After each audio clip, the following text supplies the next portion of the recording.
welcome to the Ghosts of Harrenhal. My name's Simon. And I'm McKelly. Thank you for joining us for episode 59 of our chapter-by-chapter book review of A Song of Ice and Fire by George Martin. Today, we'll be discussing chapter 58 of A Game of Thrones, that's Ned 15. And as always, we're going to chat about the chapter and try not to spoil any future plot points for you. And hopefully, we're going to provide you with some entertainment while we do it. We will summarise what has happened, discuss our thoughts on it to provide some useful background, compare it to the TV show, indulge in a little pedantry, and cover some reader mail.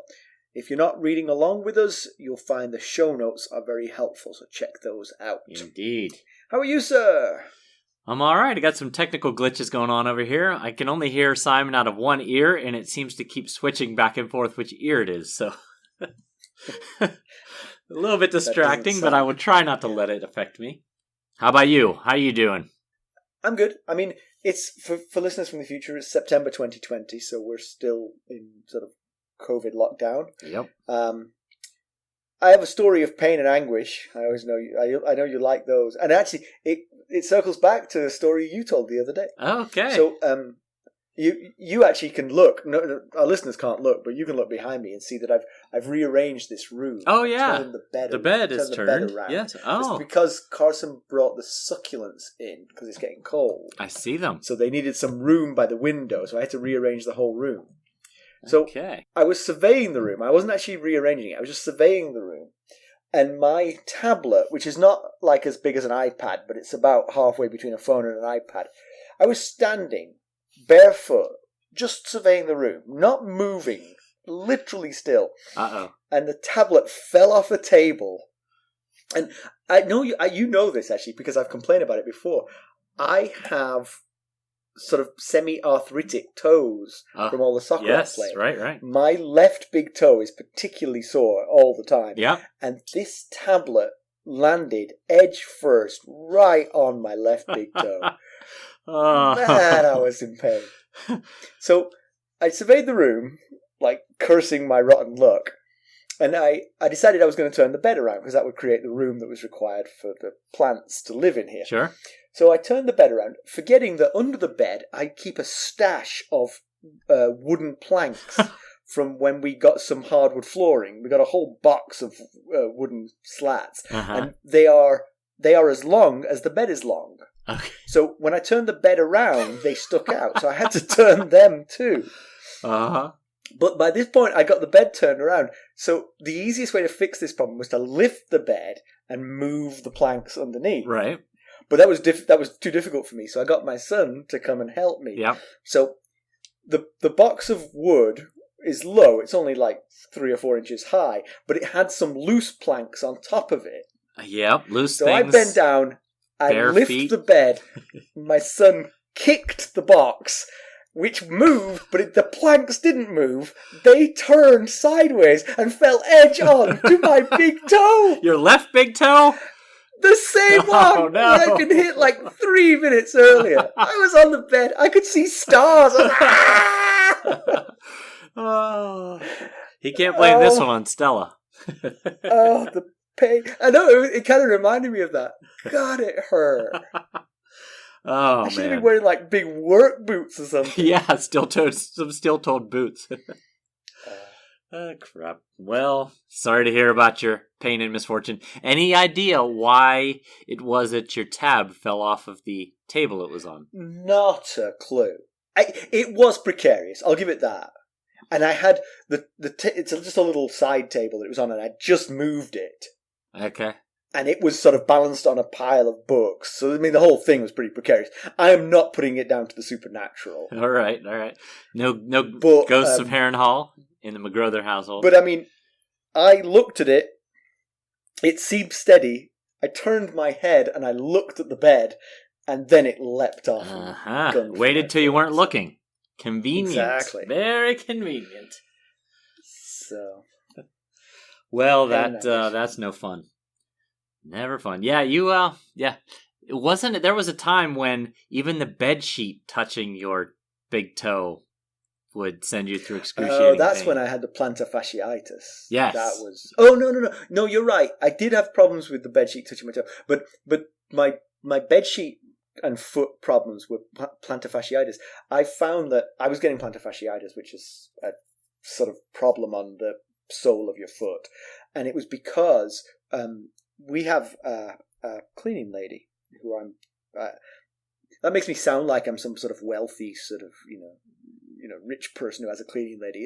It's kind of our one indulgence in life. We have a lady who comes and cleans every 2 weeks, and she's very, very nice. And she's from Eastern Europe, and she tucks my bed in like an Eastern European would. I mean, like, it is in tight.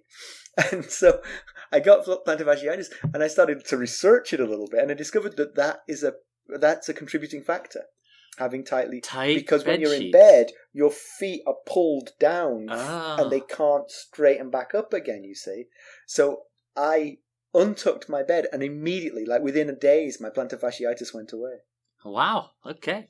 Well, you see, you not only get A Song of Ice and Fire info here, you also get medical advice. So if you're developing plantar fasciitis, please seek a medical professional. Don't listen to us. Simon's not that kind of doctor, but he'll play one on this podcast. All right. Well, we should get a move on. Yeah, I guess. Unless you've got a story to rival mine. I do not.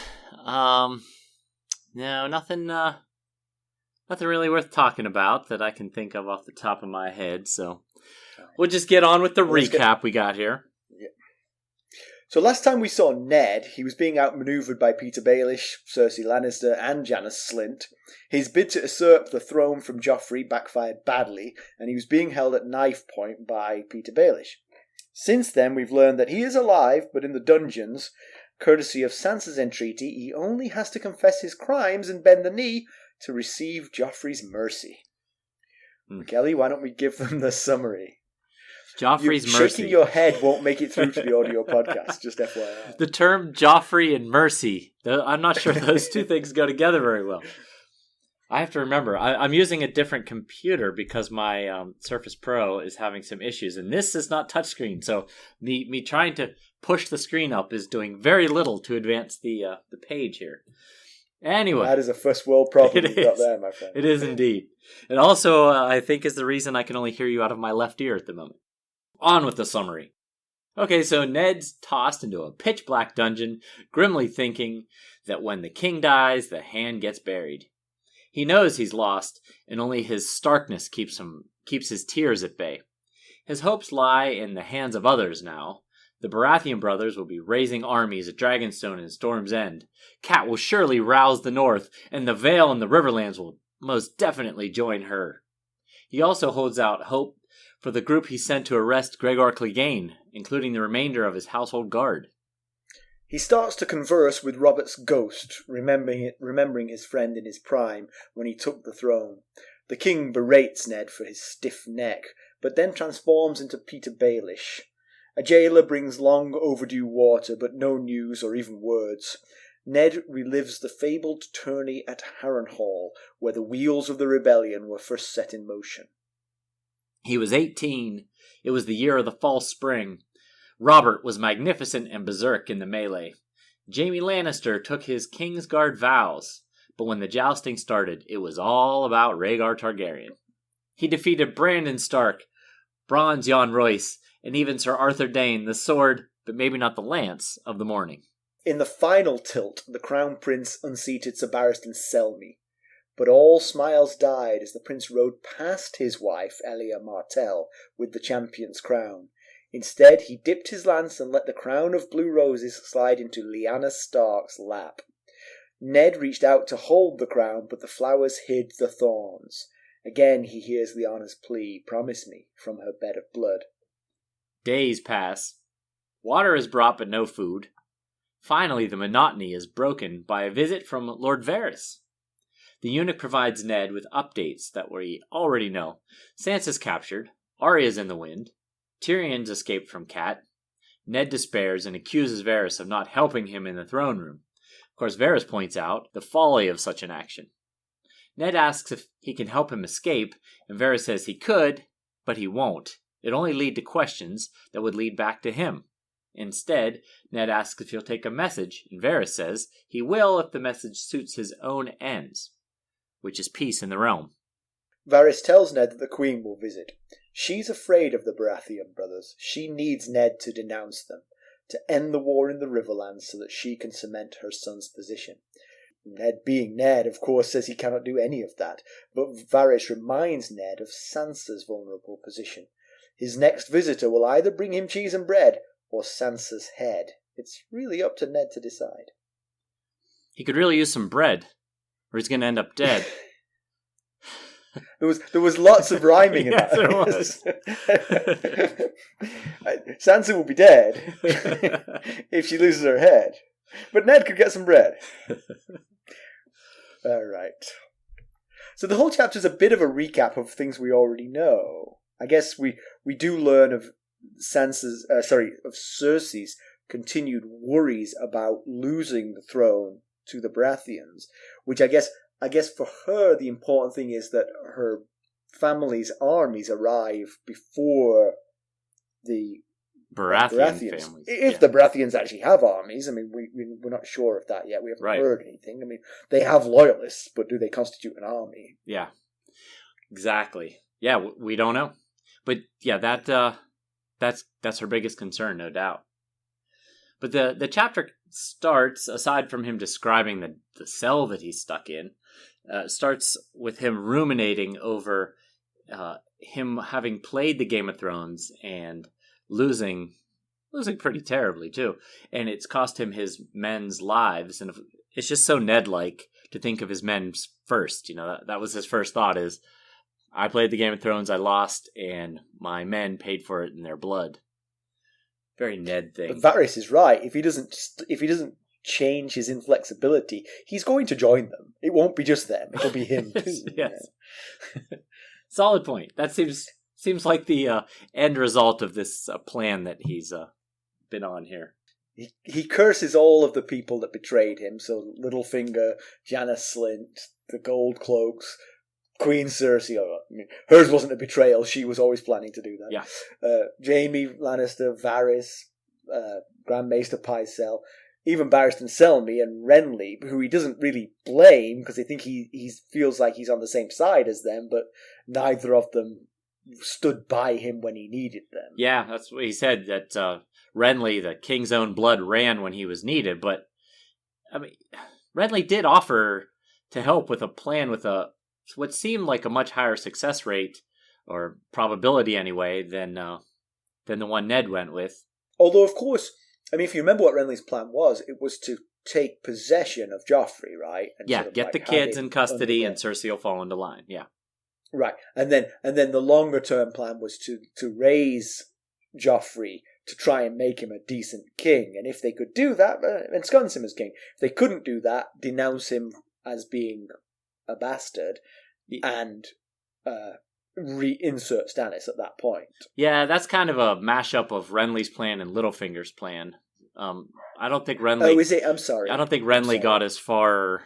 I don't think his plan went as far as raising Joffrey. That was kind of Littlefinger's idea. But the thing is, thinking back on it now, given that Baelish and Cersei were able to secure the Gold Cloaks, which are by far the biggest force within the city, yep.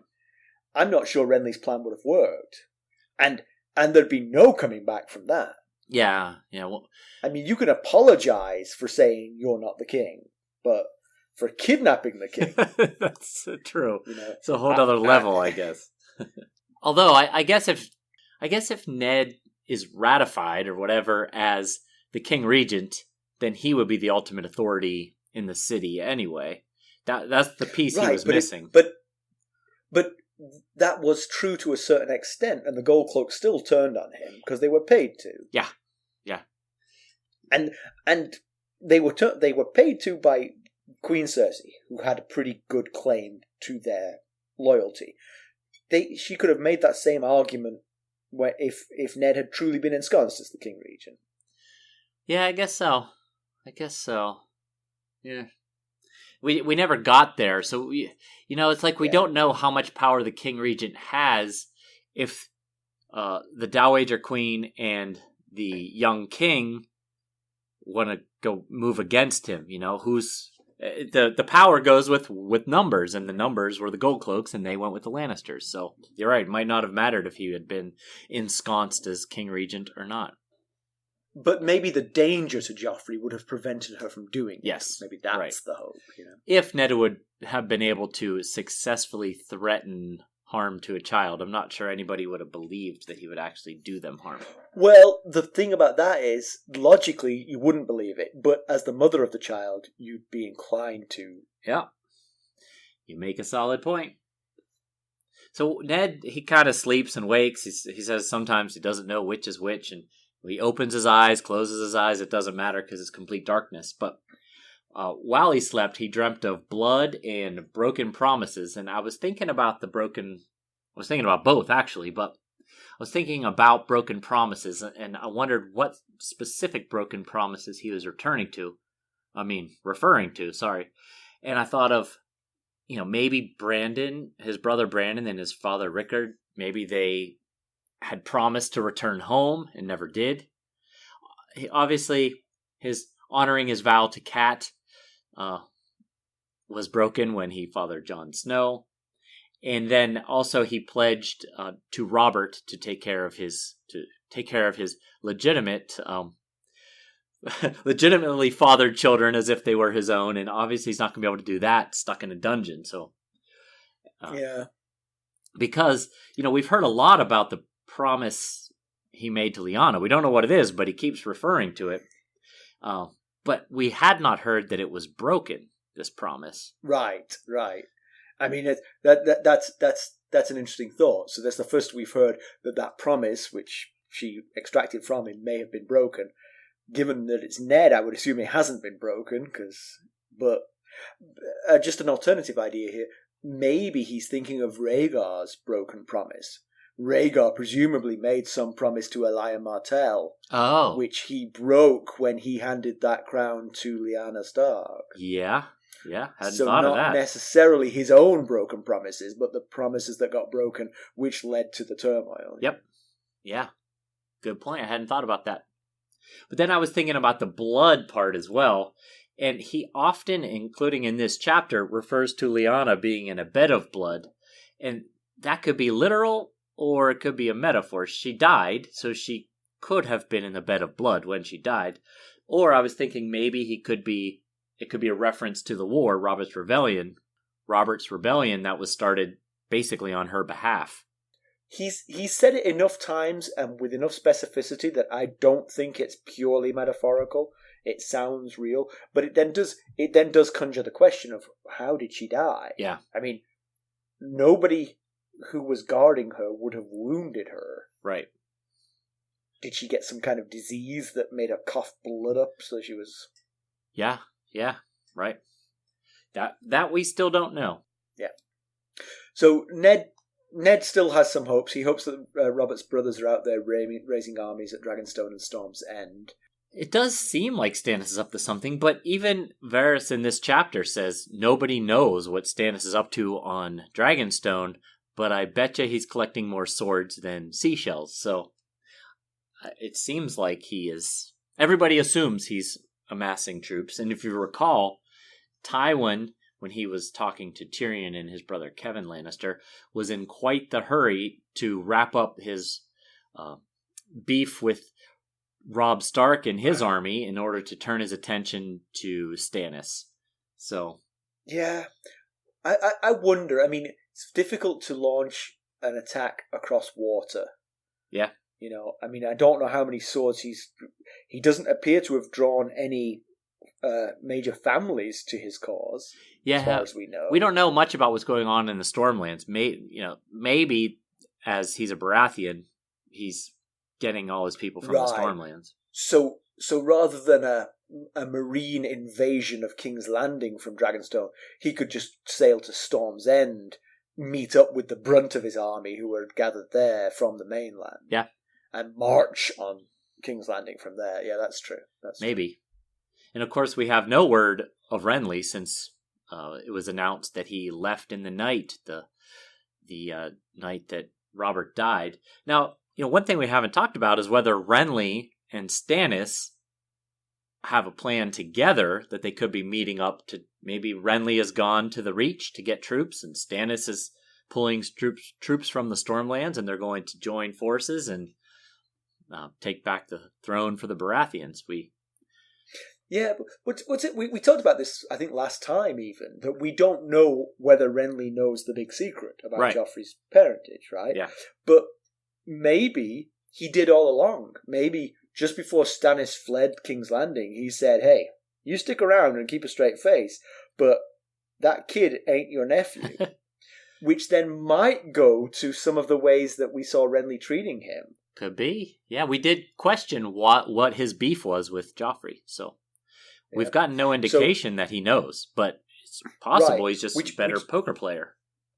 Which could then lead to the suggestion that there's some long-term planning between Renly and Stannis. Yeah. That you stay here, keep your ear to the ground, send me messages, and then when the time comes, we'll come together in a big army and invade. It's plausible. Plausible. Agreed. It's plausible. So Ned also hopes that Alan and Harwin and the rest of the Stark Guard that were out dealing with Gregor Clegane successfully behead the 9-foot-tall mountain, and then come riding back to free him from the dungeon. Yes, that's the plan. Yeah. So if Robb Stark's intel is right, they're already dead, and if Tywin Lannister's intel is right, they are still actively on their mission, attacking the Lannister forces from the south. Yes. To like a flea attacking a dog. I would think. I guess so. One little tiny bite at a time. Exactly. Yeah. That. I don't think they're headed back to either of those two options. Doesn't have them coming back to help Ned out anytime soon. And I'm not sure if they did that they would be able to do much. Anyway, I don't know how. There was 20 of them. How are they going to get inside the Red Keep into the dungeons? Yeah, and plus they're on a mission. They're on a mission that they were sent to do, and apparently they're sticking to that mission. Right. And who's gonna give them new orders? Really? Yeah. Until they accomplish that mission. Exactly. Yeah. He's also hoping that Cat will raise the North, and that the lords of River, Mountain, and Vale will join her and join forces and come smash him free, I guess. And the River Lords have mostly fallen or are besieged. And the Lord... But they are fighting the Lannisters. Yes, they are. The Lords of Mountain and Vale, they're not going to be any help. Don't hold your breath on that one, Ned. Yeah. Unless we can convince the Lannisters to go to the Vale to fight. Yes. Unless the fight is taken to them, at least at the moment. Lysa Arryn seemed awfully unstable, so you can't say for sure that she will stick to this forever, but it seemed that she was not going to get involved. So Ned next thinks of the infamous tourney at Harrenhal, which was about 18 years ago, is that right? It's 281 and this is 298. So 298, 17 years ago. So Jaime... A lot of things happen. I mean, Jaime taking his Kingsguard vows is pretty consequential, partly because he was heir to Casterly Rock. Exactly. Yes. But when you take the Kingsguard vows, you give that up. Yes. Of all the jerk moves that Aerys made toward his so-called friend Tywin, which we talked about a bunch last Tyrion chapter, this might have been the biggest jerk move of them all. Because, yeah. I wonder if Tyrion did a little dance. Like, suddenly I'm number 2 in line. Yeah. Yeah, that's a and big... then when Cersei got married to the king, he was like, oh, yeah. Yeah, that's a tough one there because he, of all the realm, he could have picked anyone, and he picked the only logical heir to Casterly Rock in Tywin's mind. His heir, his firstborn son that he's been molding after himself, he then poached at 15 to become a member of the Kingsguard. But of course, fast forward to now, you can imagine that Tywin and Joffrey, as Hand and King, could release him from that vow if they chose to, and he's pretty flexible with the vow anyway. True. Yep.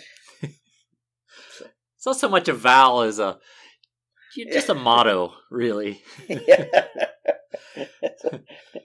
Like a fortune cookie. Yes. But of course, the apple not falling very far from the tree here, Rhaegar is about to pull an even bigger jerk move in front of his wife in a few minutes here. Yeah.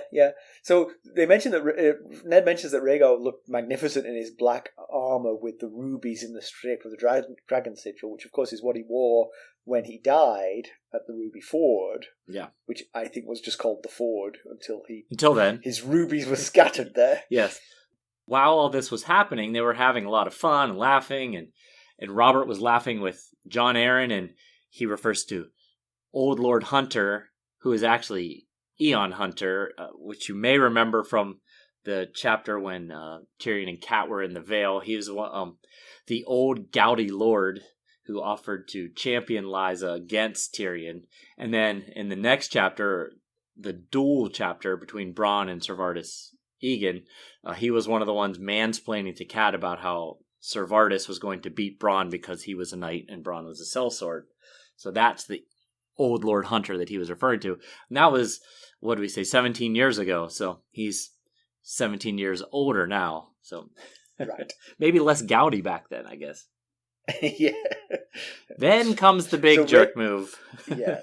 By Rhaegar. Yeah, take it. He wins and the crowd is cheering, I'm sure, and he has his little crown of roses, of blue winter roses, and he spurs his horse past his own wife, Elia Martell, and in front of his wife and everyone watching, he dips his lance and puts the blue roses for the Queen of Love and Beauty in Lyanna Stark's lap.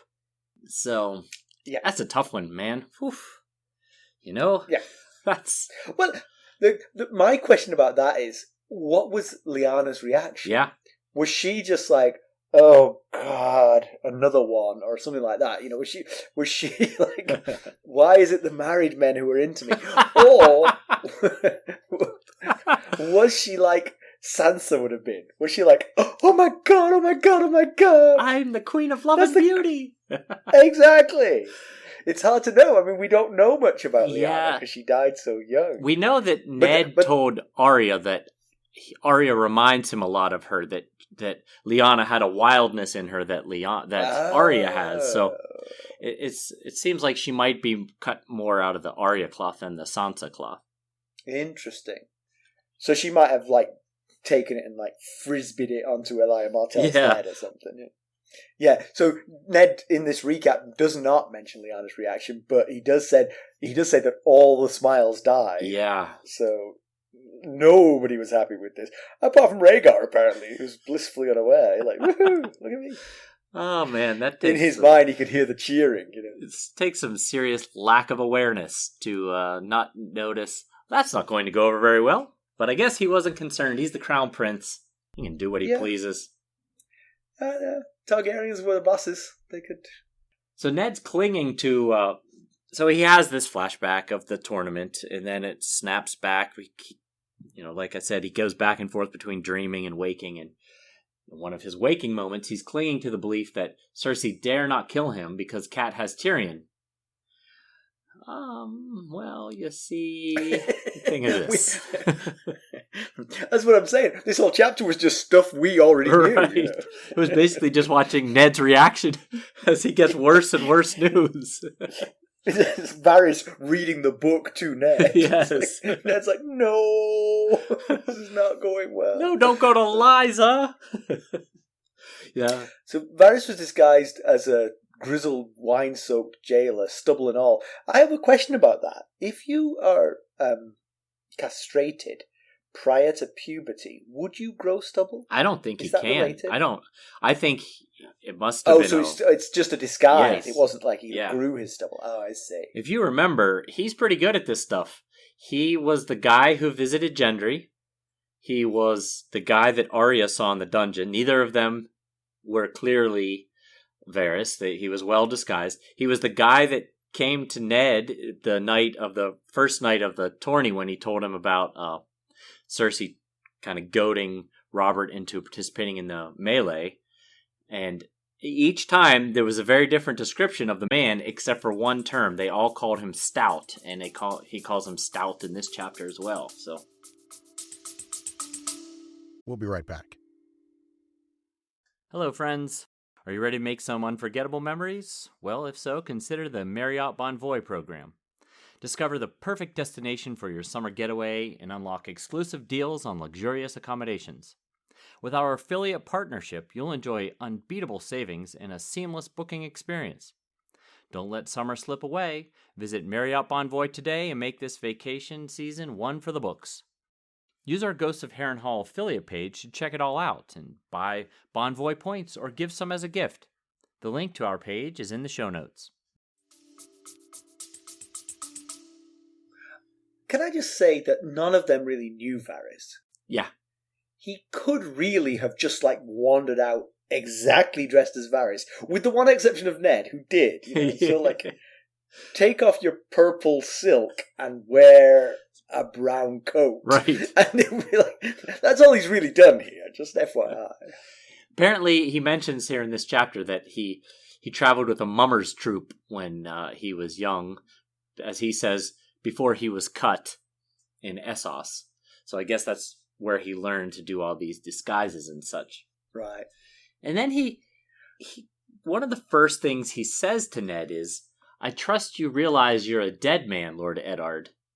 But then he spends the rest of the chapter explaining how he's not necessarily a dead man if he doesn't want to be.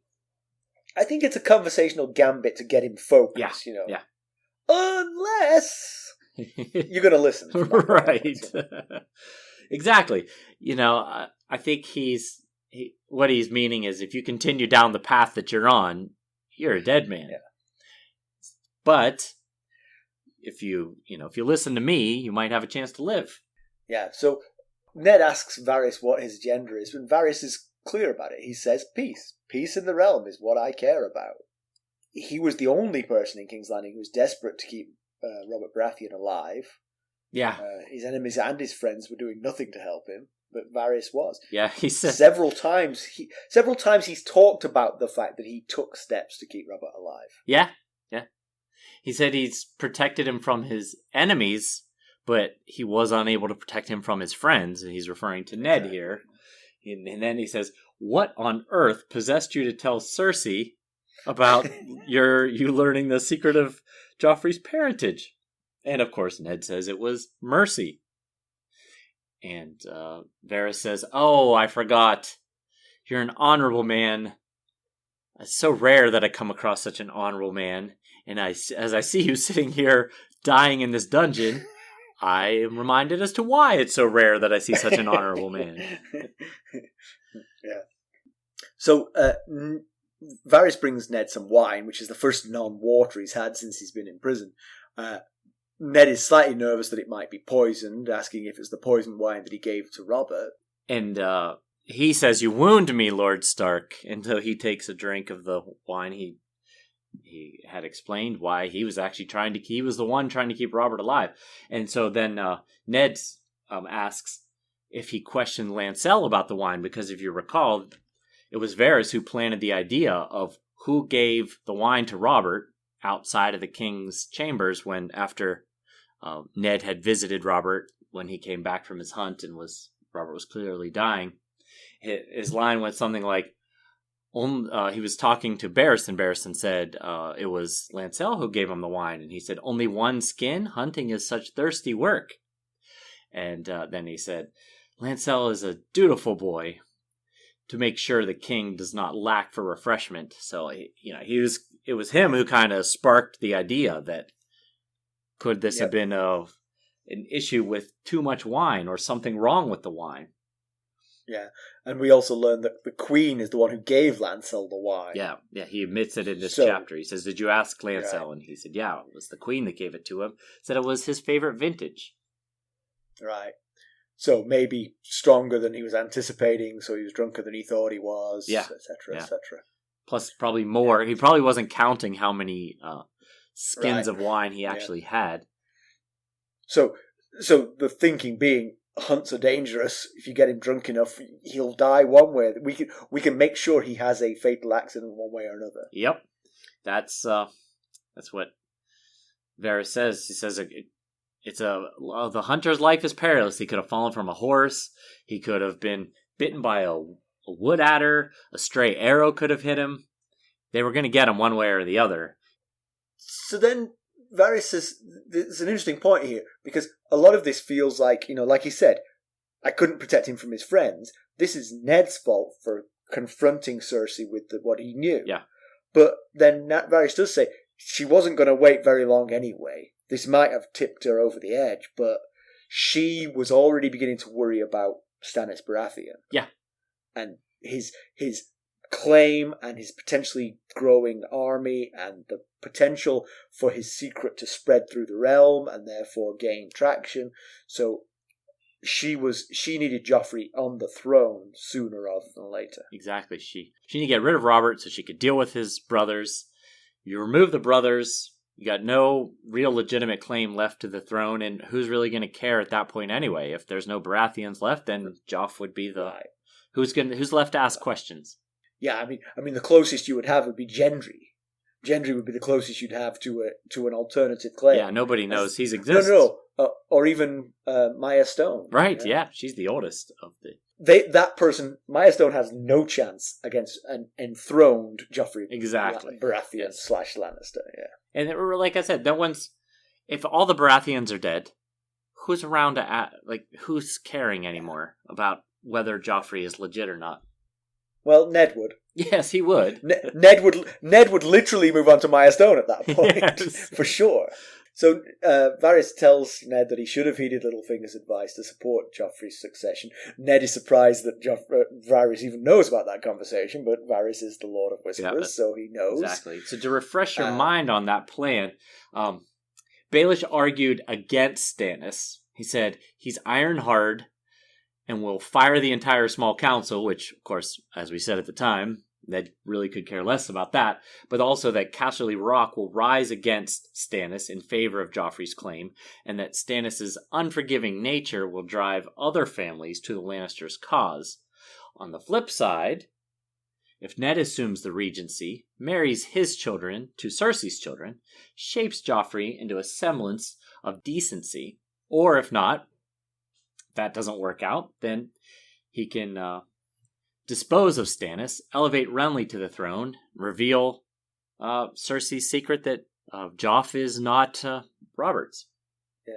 Yeah. So that plan of Littlefinger's is pretty good, and could conceivably keep peace in the realm for a longer period of time. And if you remember, one of the things we have heard Varys say is that he's looking for peace to stabilize the realm, with potentially the idea of getting a Targaryen back on the throne. Maybe, yeah, that's what it seems like. This might lead to that. That's a very complicated thing, though, because the turmoil that the realm is now in feels like it's more fertile ground for Targaryens to come back. Personally, yeah, but Varys seemed to think that it would be better served this way. This certainly, that Littlefinger plan certainly does feel like a good holding pattern to get into if you want some big change to come later on. Yeah, right, because it just keeps the status quo for the time being. So instead of overhearing the plan that Baelish shared with Ned, perhaps Varys planted the plan. Exactly. With Baelish. Yeah, exactly. Of course, they both should have known that Ned was way too rigid to be so duplicitous, so... Yeah. If you want a plan involving Ned, you need to go to him and say, I want you to be rigid and not change anything that you would normally do. Exactly. That's your only chance of winning. Yeah. But Varys does say that Cersei is scared of Ned, but she has other bigger fears. And then he kind of goes through them. Jaime's fighting the River Lords, and so far he's got the upper hand. Unless he loses his hostage, Edmure Tully, the way that Cat did her hostage Tyrion, he's in a pretty good spot here. Yeah. She's worried about Lysa Arryn, although she shouldn't be. Right. She doesn't know how little she has to worry about Lysa Right, era. true. And Varys... But she does know that Lysa hates her. Yes, that exactly. Varys says there's no love lost between Cersei and Lysa. And if you recall way back to the second Cat chapter, it was Lysa who helped kick off a lot of this stuff by accusing Cersei of being the one that killed Jon Arryn in the gibberish note the Cat was in such a hurry to burn. My favorite sort of background radiation part of this story is always the Martells brooding down in Dorne about the murder of Elia and her children. Yeah. Their daughter was going to be queen, and her children were going to be the king, going to be the next king, and they got murdered horribly by Gregor Clegane, who was and remains a Lannister lord. Yep. We'll be right back. This episode is sponsored by Audible. To get a free audiobook, or 2 if you're an Amazon Prime member, go to our exclusive URL, audibletrial.com/ghostsharrenhal. You can find the link in our show notes. That's definitely good reasons to be bitter about the Lannisters. And if you're Cersei Lannister and your father and brother are fighting a war, perhaps to the last man in the Riverlands, then that army of Dorne might be like, well, now we could go play a visit to King's Landing. When the Cat is away, we shall play. Yeah, exactly. They're the Lannister armies are north of King's Landing, and Dorne is south of King's Landing. So, right, which of course, this goes to why Tywin is really wants to get this done quickly. Because if the Baratheon brothers really could get an army together, King's Landing is relatively defenseless. Yeah, it's got the gold cloaks, but the gold cloaks, they're not soldiers per se. Right, they're not fighting knights and stuff. Exactly. They're police force. Yeah. They break up drunken squabbles in the street. Yeah. If a trained army were to arrive on the doorstep, this could be bad for Cersei. Yeah. But, of course, she's also worried about Robb marching south with a northern army. But, of course, he has to get past Tywin and Jaime first. Yeah. But, to her fear, he only has to tie them up for 6 months. Yes. Right. Yeah.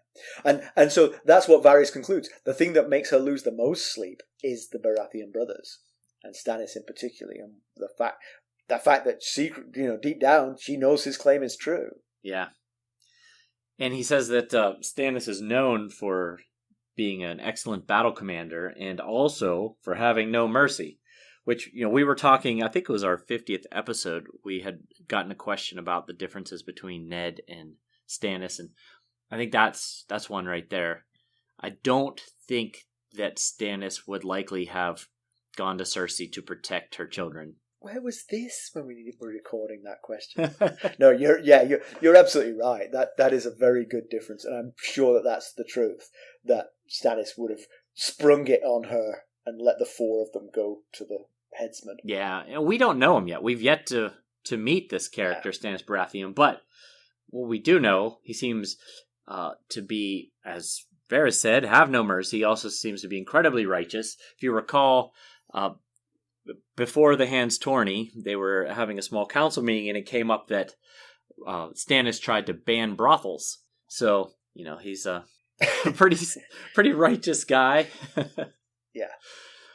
So Varys says that Cersei cares more about Joffrey than herself. That all these fears are really for her son, not for herself. Right. Which is a little bit humanizing. Yeah. She gets a bad rap, but caring more about your child than yourself is a decent thing. So absolutely. Ned doesn't understand how he can be expected to serve the woman who murdered the king, butchered his men, and crippled his son. Yeah, that's the catalogue of crimes that would be hard to overlook. Tough ask right there. Tough ask, no doubt. But the one thing I would say that list does tell you is that she would not shirk from killing your daughter. Exactly. Yes. So if you want that list to stay as short as it is, you might want to bend the knee. Yeah. Yeah. So Ned, so Varys says, "I don't want you to serve the queen. I want you to serve the realm, and to do so, confess your treason, command Robb to lay down his sword, pronounce Joff the heir and denounce the Baratheon brothers.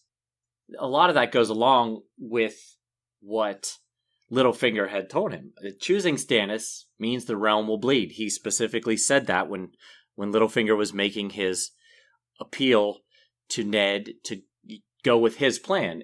If you choose Stannis, the realm will bleed. But at the time, honor-bound Ned couldn't cope with lying for the good of the realm. So he chose not to lie, and it has obviously hurt the realm. There's already been much bleeding because he couldn't lie about who the rightful heir was. Yeah, and of course he's still bitter about their late arrival to Robert's cause in Robert's Rebellion. The Lannisters, you mean? They were the Lannisters. Yeah. Yeah. They were late on the scene, and Ned still holds that against them. Right. Never has quite trusted them, and he wants their family to fall from grace. He'd be happy to see that just for that. The fact that he's got something now is, I'm sure, a very non-Stark part of him is maliciously thrilled by this. Yes, exactly. He's like, oh, this is going to be good. Yeah, exactly. So if he plays Cersei's game, he'll get the chance to go to the Wall, perhaps, with Jon and Benjen. Although, again, I actually think that, theoretically, if he did all those things, she'd let him take back the helm at Winterfell. Yeah. Why not? Why not? I mean, you're still... You're it's enough of a punishment that he's had to do all that. And now he goes back like a whipped cur to the north. Maybe. And he can lick his wounds all he wants. He's confirmed her as, Joffrey as king. And she has no more to fear from him. Yeah. I think if he were to do those things, if he were to do the things that Varys asks him to do here, I think Ned, being as honorable as he is, would stick by it. He wouldn't then get freed, go north, gather up all his army, and turn around and come back down and, That's a tricky one, though, because he will have consciously lied. Yes, right. So then do you stick by your conscious lie, or do you betray the promise you're implicitly making by making that lie? Yeah, exactly. He'll be torn. Yes. He'll be torn on that one. No doubt Ned would be. But he says that when Varys says you can go to the Wall and live out your days with your brother Benjen and your baseborn son Jon, he says that thinking of Jon gives him a sense of deep shame and sorrow. And I was thinking about what exactly he means by that. I wondered if it was his breaking his vows to Cat, that is, that created Jon, that is bringing the sorrow, or maybe how he let Cat treat Jon. He had to have been aware at some level how Cat was treating him, or maybe that he let him go to the Wall in the first place. When Cat wanted Ned to go south to King's Landing with the king, they were discussing what to do with Jon, and Ned said, "I thought he could stay here and help Robb be a lord," and Cat's like, he's not staying here, and that's when the idea of going to the Wall. So he didn't originally voice this plan to get for him to go to the Wall. So maybe he feels bad that he allowed his 15-year-old to go live his life as a member of the Night's Watch. Yeah.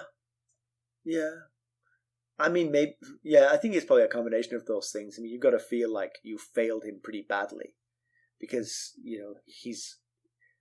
he had a pretty miserable childhood. Yeah, relatively speaking. Right, relatively speaking, exactly. Amongst Ned's children, and now he's at the Wall, and he's going to potentially lose his father here, and it's pretty. If you think of it, from thousands of miles away, you've got to think to yourself, "I've not done right by Jon." Sure. Yeah, I think that's I think it's a combo of all the things that we just mentioned. Yeah. So Ned wonders if Varys is in league with Littlefinger. He wed on Wednesday. He be the goat of Quahog. I don't know what that means. So Ned asks Varys if he's in league with Littlefinger.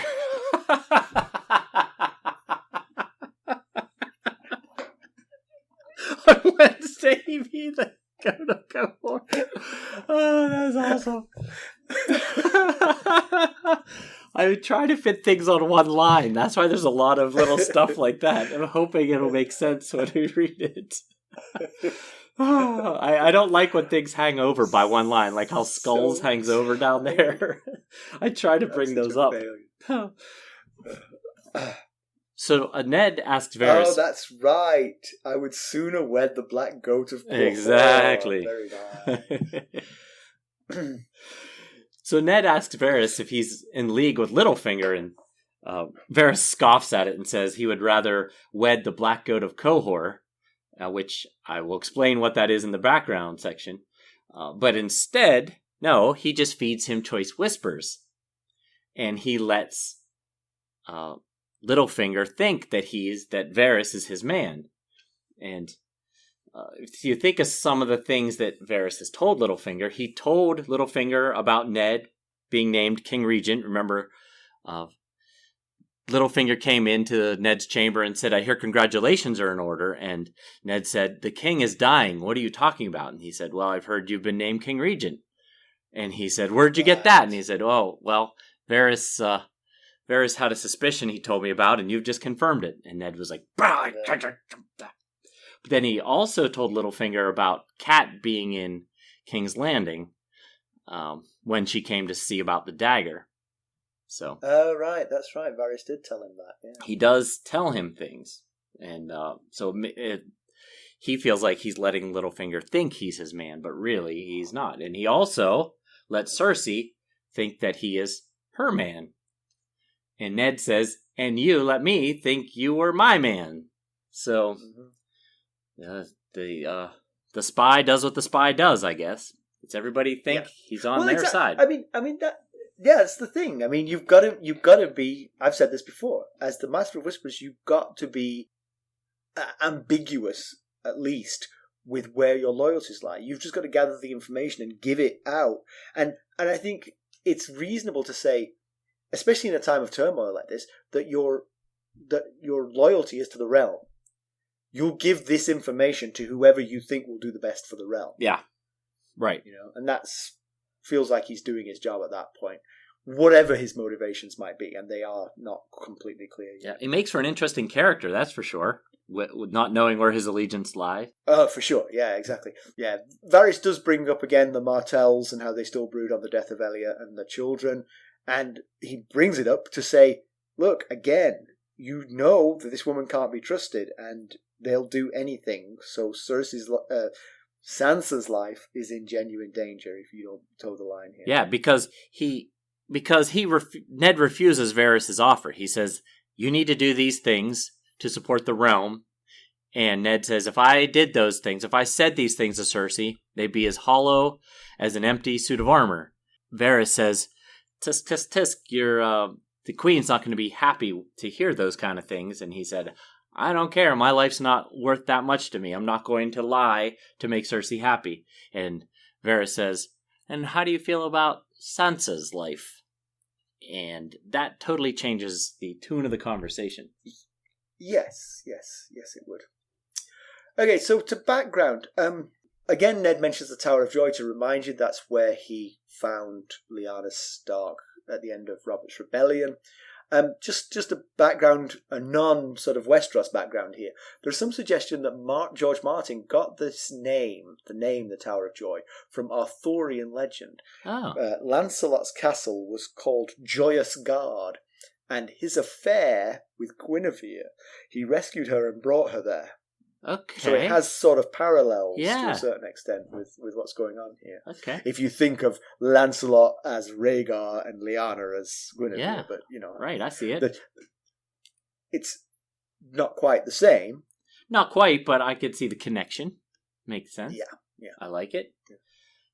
So, like I said a little bit ago, Varys says he would rather wed the Black Goat of Qohor than be in league with Littlefinger, who he says is the second most devious person in Westeros.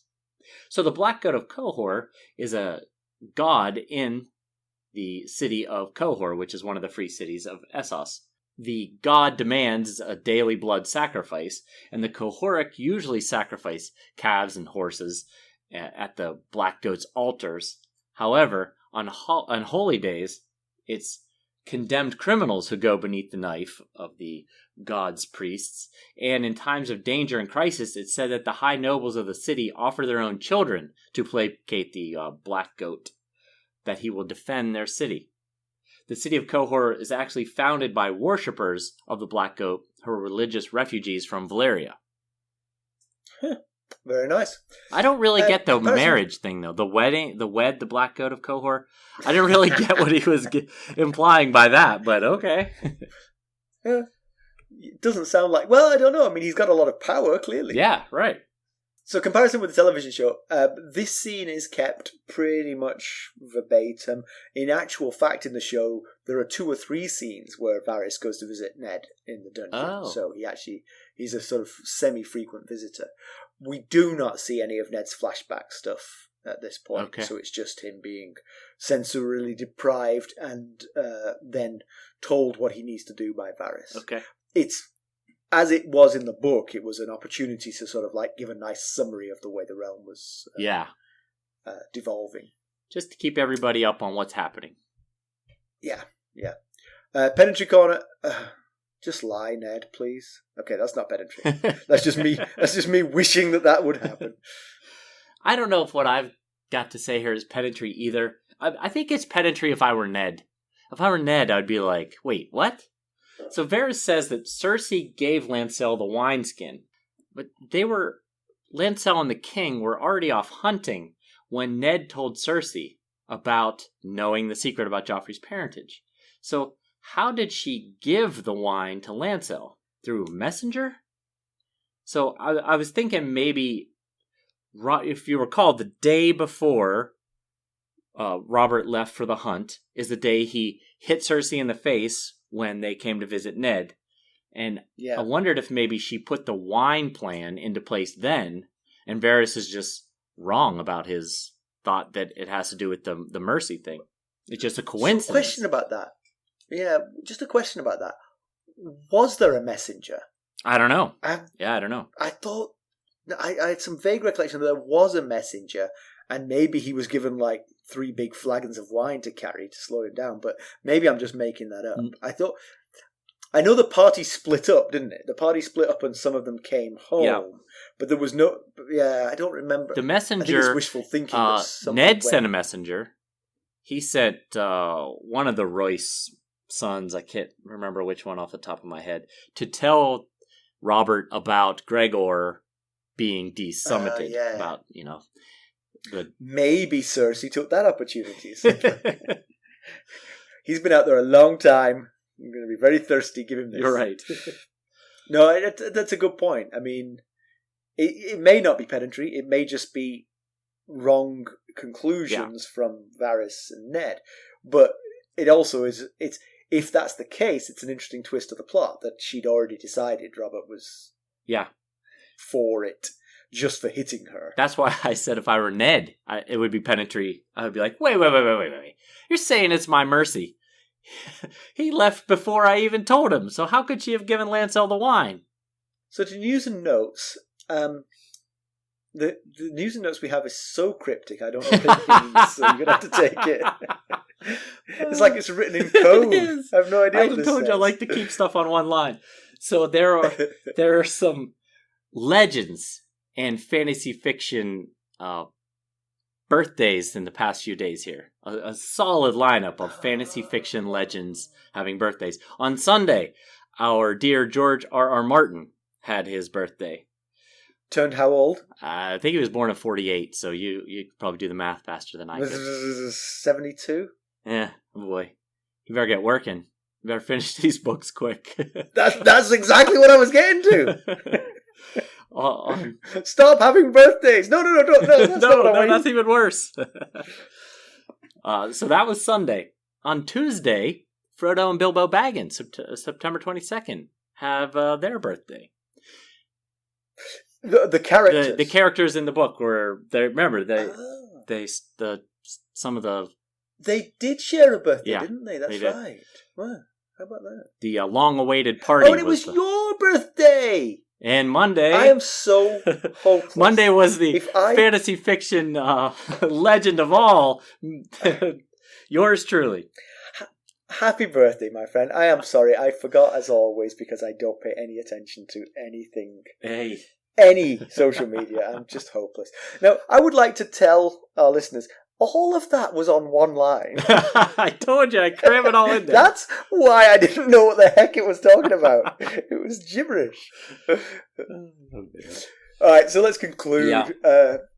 Ned is hopefully not incapable of lying to save his own skin, but he is. I mean, he said it himself that he was, but hopefully his love for Sansa will ease his grip on. Yeah, definitely. It adds another factor. He didn't seem to put his kids' safety into concern when he told Cersei about the thing. The problem is he just didn't have the imagination. I guess so. He didn't imagine that this would turn around so badly on him. That's part of his problem. You're right. Because again, I think he judges everyone by his own standards. You know, like he's like, Cersei has sinned, but she can atone for her sins by fleeing now. She will do so. She will do. Why hasn't she fled yet?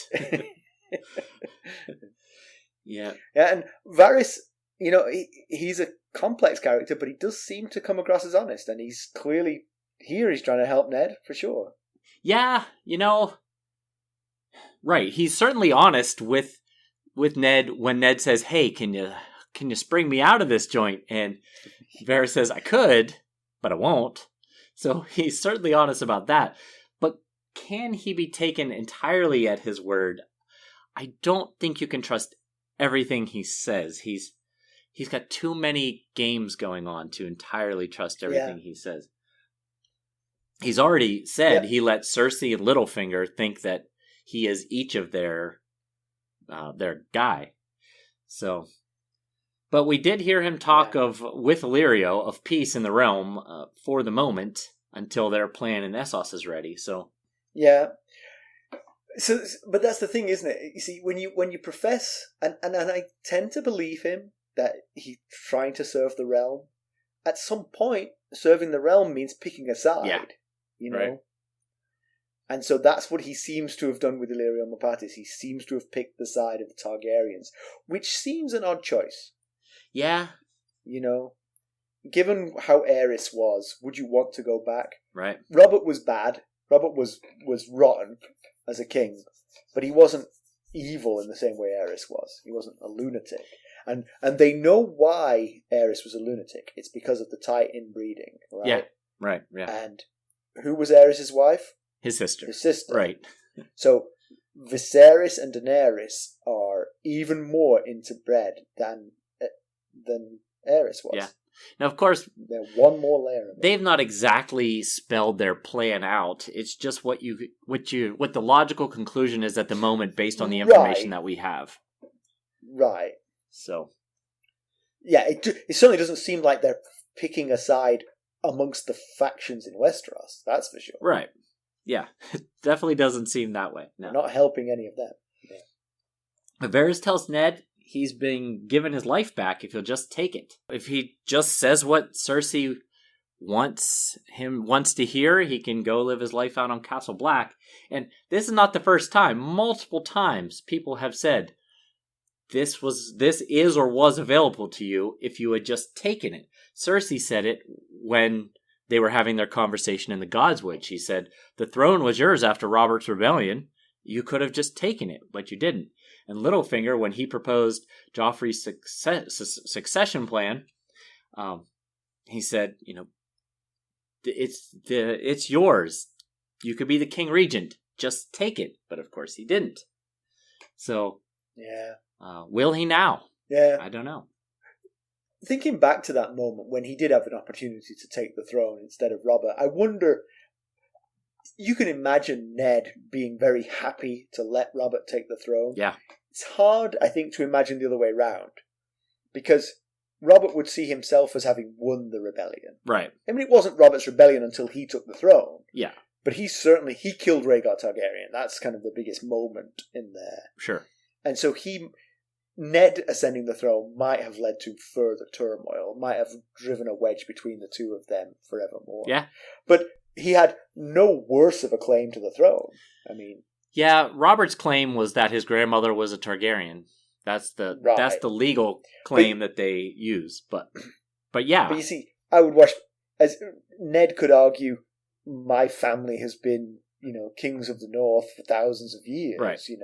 Now it's time we took the whole realm. Sure. Yeah. And brought a little order to you people because winter's coming. Yeah. All right. Well, thanks for listening, everybody. I hope you've enjoyed it. We're grateful for you listeners, and we love to get feedback. And if you feel like leaving us a review, that would be great. We would most appreciate both of those things. So please get in touch and please leave us a review. Yep, you can reach us at ghost.harrenhal@gmail.com. Follow us on Twitter @GhostHarrenhal. We're on Facebook, Instagram, and YouTube. Thanks for listening. Thanks. Bye. Bye.